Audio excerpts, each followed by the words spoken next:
Classificação indicativa. Livre para todos os públicos.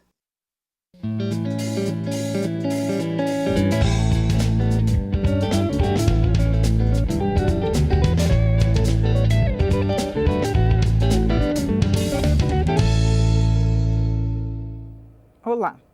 O Congresso Nacional votou medida provisória que prorroga o prazo de não incidência do adicional ao frete para a renovação da Marinha Mercante. Assim, são beneficiadas mercadorias cuja origem ou destino final sejam portos localizados nas regiões Norte ou Nordeste. A medida visa ampliar o transporte fluvial de mercadorias no país. O texto já foi aprovado na Câmara e no Senado. E o relatório é do deputado Felipe Maia, que é do DEM do Rio Grande do Norte. Ele é o entrevistado desta edição do Palavra Aberta, que tem uma produção conjunta da TV e da Rádio Câmara. Bom, deputado, o transporte no Brasil ele é quase todo concentrado no transporte terrestre. Queria que o senhor explicasse para a gente em que medida o transporte marítimo vai ser beneficiado com essa MP. O Brasil ele tem um vício prejudicial à infraestrutura do nosso país. Infelizmente não existe aqui um grande volume de transporte rodoviário, aliás, ferroviário ou aquaviário, através de embarcações marítimas. A grande concentração do transporte é por meios rodoviários, o que atinge em cheio a infraestrutura do nosso país, a qualidade das nossas estradas.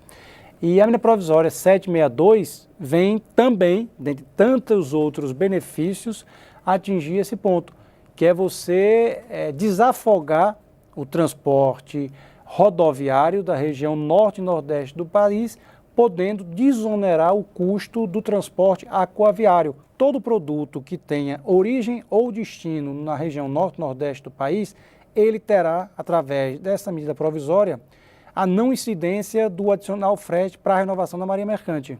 Seria até bom o senhor explicar a diferença da não incidência para a isenção, porque sempre fica a dúvida, né, quando se fala nesse assunto. Claro, apesar de serem coisas parecidas, isenção e não incidência, são completamente diferentes.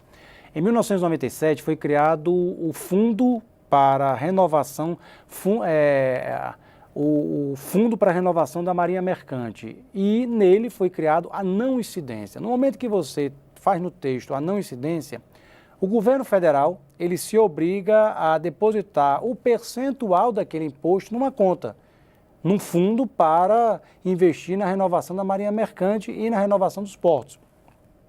Se você faz a isenção, a isenção não obriga ninguém, nem as embarcações e os seus proprietários do produto, nem o governo. Ou seja, você estaria acabando com aquele fundo que também serve para a construção e reparação naval do país.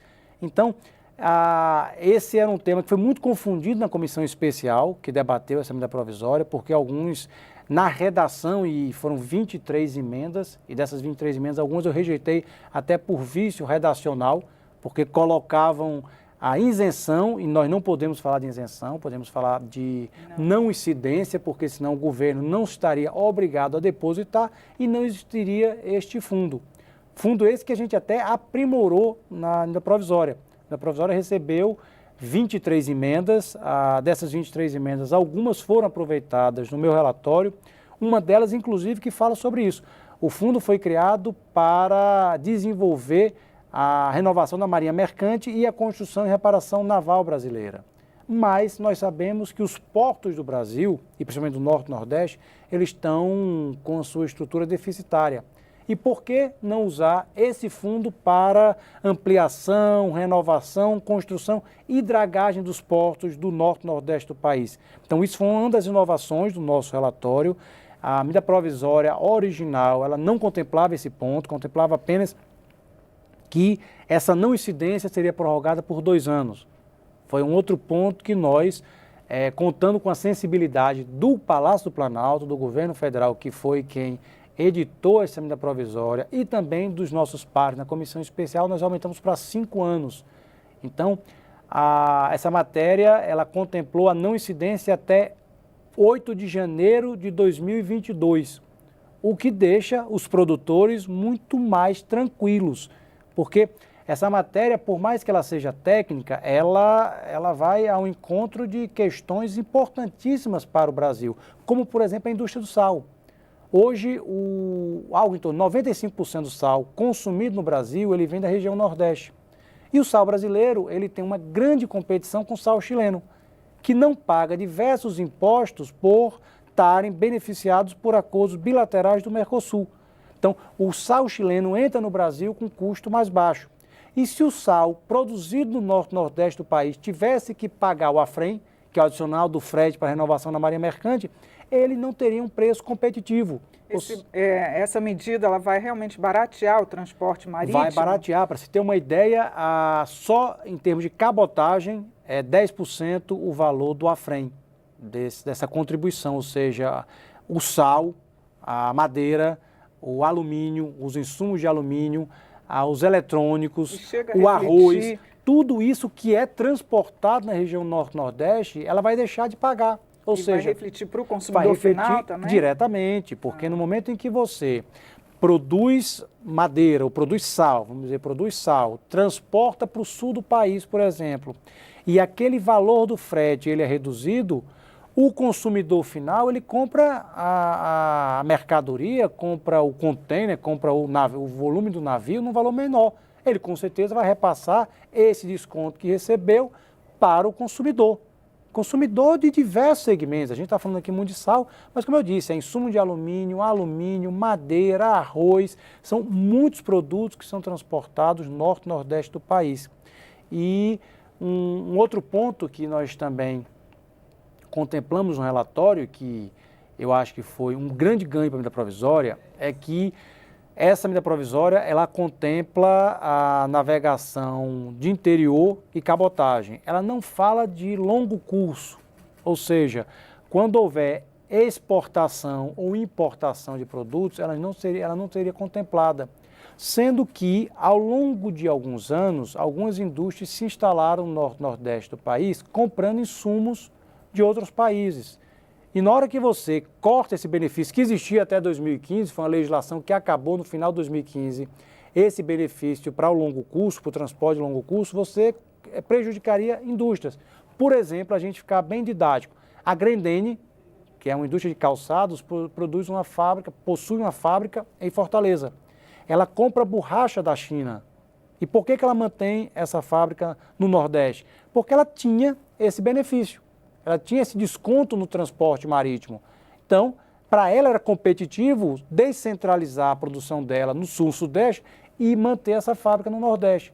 Inicialmente, a medida provisória não contemplava esse ponto, mas nós colocamos no nosso parecer, no nosso relatório, que qualquer indústria que já tenha investido ou que venha a investir na região norte e nordeste do país, ela também fará jus a essa não incidência do AFREM. Ou seja, nós estamos buscando fomentar, desenvolver a economia e a geração de emprego da região norte e nordeste do Brasil. Inclusive, algumas medidas, algumas emendas estavam propondo estender para outros estados, né? Isso não foi aprovado. Por quê? Pois é, exatamente. Alguns senadores e deputados, porque a comissão especial é justamente formada por senadores e deputados, eles propuseram que essa matéria também fosse estendida para portos do Espírito Santo, de São Paulo, Rio, e aí você acabava com um dos pilares da medida provisória, que é fomentar a região norte-nordeste, que é conhecidamente a região mais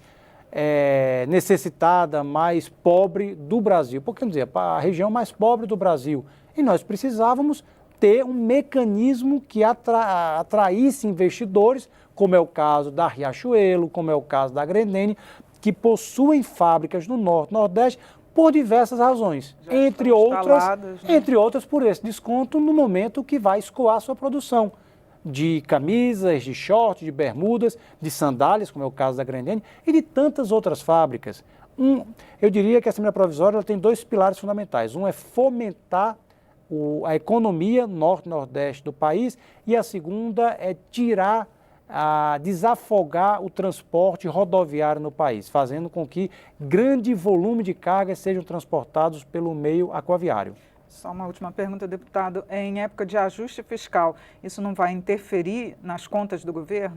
Isso foi muito conversado, essas melhorias que a gente fez no parecer foi debatido a fundo com a Receita Federal, com o Ministério do Planejamento. Em alguns momentos o governo até se posicionou contrário.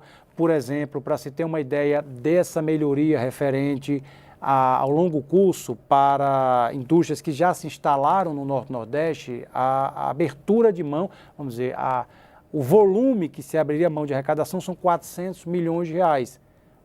Quem pensa em 400 milhões de reais pensa num volume muito grande, mas se nós analisarmos o orçamento do Brasil no ano, imaginar 400 milhões de reais para o número de empregos que são gerados no Norte-Nordeste nessas indústrias, isso se torna irrisório. Afinal de contas, eu bati muito na equipe econômica. Um governo tem que se pautar, claro, por pilares econômicos, financeiros e orçamentários, mas também naquele que é humanitário, que é a geração de emprego. E a todo momento, em nosso parecer, a gente buscou o desenvolvimento de uma região, e na hora que a gente fala de desenvolvimento de região, a gente está falando diretamente de geração de emprego e renda para o norte e nordeste do Brasil. Tá certo, deputado. Muito obrigado por seus esclarecimentos aqui no programa. Obrigado a você. Eu conversei sobre o transporte fluvial de mercadorias com o deputado Felipe Maia, que é do DEM do Rio Grande do Norte. Assista esta e outras edições do Palavra Aberta em nosso site, é no câmara.leg.br/Palavra Aberta. Eu sou Regina Assunção, agradeço a sua audiência. Até a próxima.